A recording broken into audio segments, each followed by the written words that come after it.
ating tip map. Tips, row, long, and short driveway parkings. Ayan.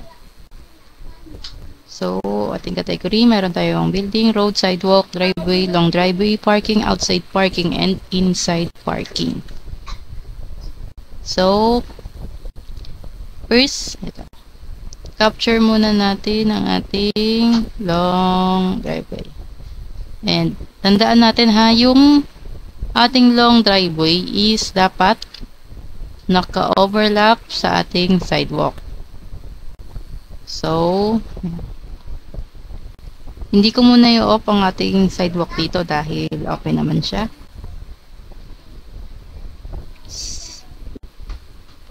Then, para maiwasan yung kickback, diba? Kailangan dito tayo sa loob na ating sidewalk mag-click. Press G. Capture dyan. Then S. Hanggang dito lang sa ating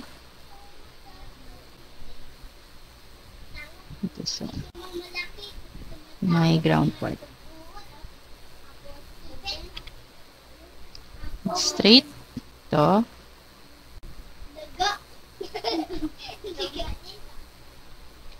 Then, kailangan naka-overlap ha. Yan. Para maiwasan ang ating kickback. Ayan, diretso natin.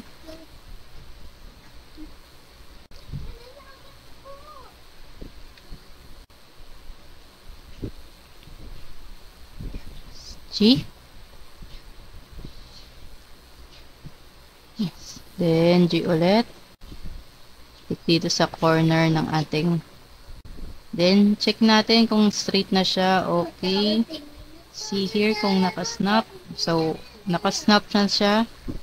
So, meaning nakakulong ng ating label. So, mag-shift ako sa E. Ayan, E. Para i-fill na lang natin siya. Hindi ko na siya itutuloy dire-diretso. Dahil ayan o, clearly naka-snap na siya. Nakakulong na yung ating label. Shift ako ng E. Spacebar. Then, click tayo sa loob. Kung saan natin nilalagay yung ating long driveway. Ayan. See? Automatic na siyang nag-fill. Then, meron tayong short driveway dito. Ayan. Saan? Ito siya. SG. Bakit siya long driveway yan? Kasi ito yung dadaanan ng sasakyan, di ba? Bago tayo papasok sa ating parking. Hindi na siya part ng parking. So, this is driveway. Here also.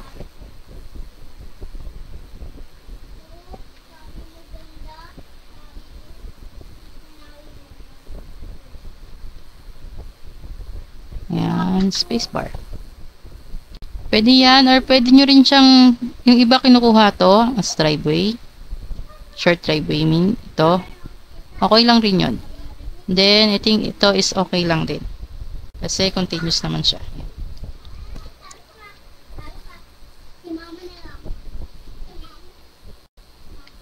Then next, ito, see? Ayan. Meron tayong double row parking. So, di ba kapag meron tayong double row parking, ang gagamitin natin parking is itong ating category na parking mismo. So, capture lang natin dyan. Sorry. Switch ako ng category, parking.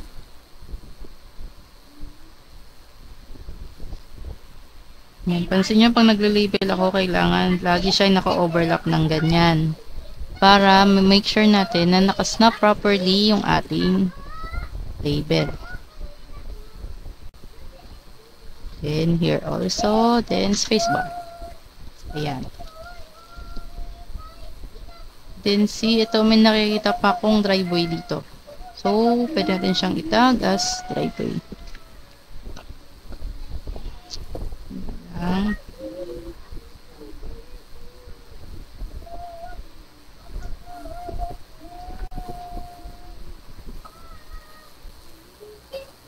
Okay, kung nakasnap. Okay, nakasnap. Press na lang tayo ng E, spacebar, then click sa loob. See kung mayroon tayong line. Wala. Then here naman tayo. So, ayan. See, meron ditong sidewalk.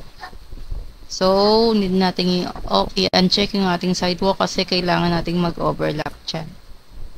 Check yung sidewalk as ang long driveway. Ay, sorry, long driveway.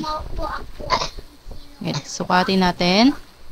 Here, kung hanggang saan siya. 69. Sorry. Ito, dito natin makikita yung length niya. So, dito is 68. How about this one is nasa 96. So, this is long driveway niya. Madami papasok ako.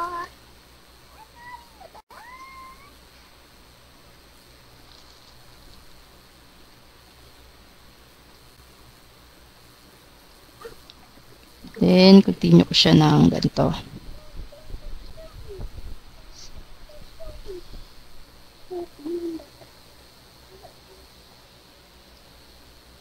Wala tumanggal. Mulog ko. Kita ko mulog. Hindi ko nga po. Hindi ko nga talagang ko. Ang tatingan ko na. Hindi nakakapalag dito ko ng pinto ko. Or mag-straight. Yes. Then, diretso sa baba. Spacebar. Ayan.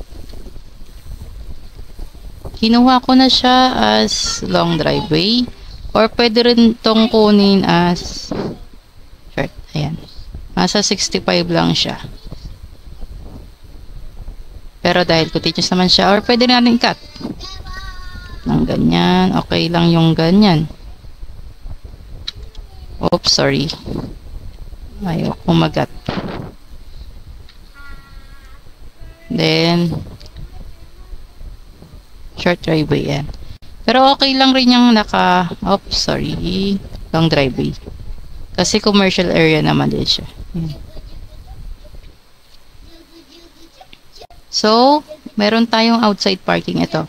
Nakikita nyo yung mga line, ayan o. Meron siyang sign na parking lot siya. So, dahil nandito siya sa commercial building, then meron tayong long driveway. Kakapture natin siya as outside parking.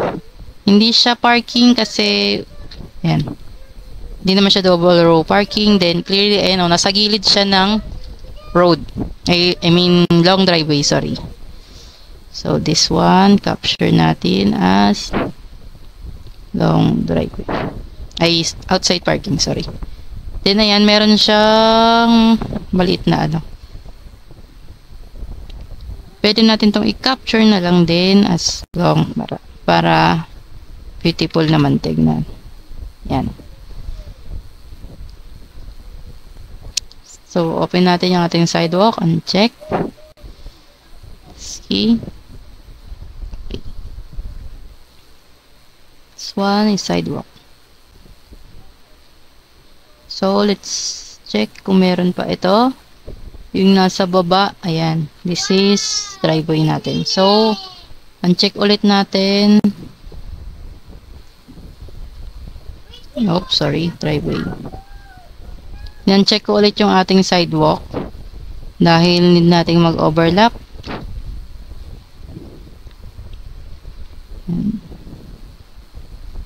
Hindi ko na siya kinaption ng buo kasi see, putol lang din siya.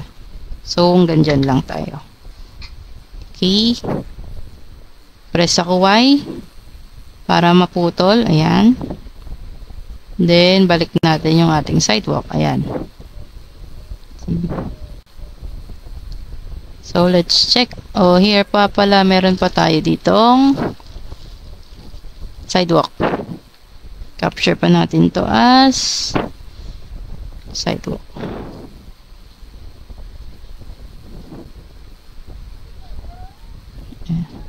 Okay lang yung ganito naka-sidewalk naman siya pero naka-yellow yung ano. Ayan. Sometimes nagaganyan talaga yung system. Pero ayan diba? Pagka tapos na kayo, nagtatag naman siya kung saan natin siya, kung anong category natin siya i-label. Ayan. So, we're done na dito. Pwede natin i-submit. Control A.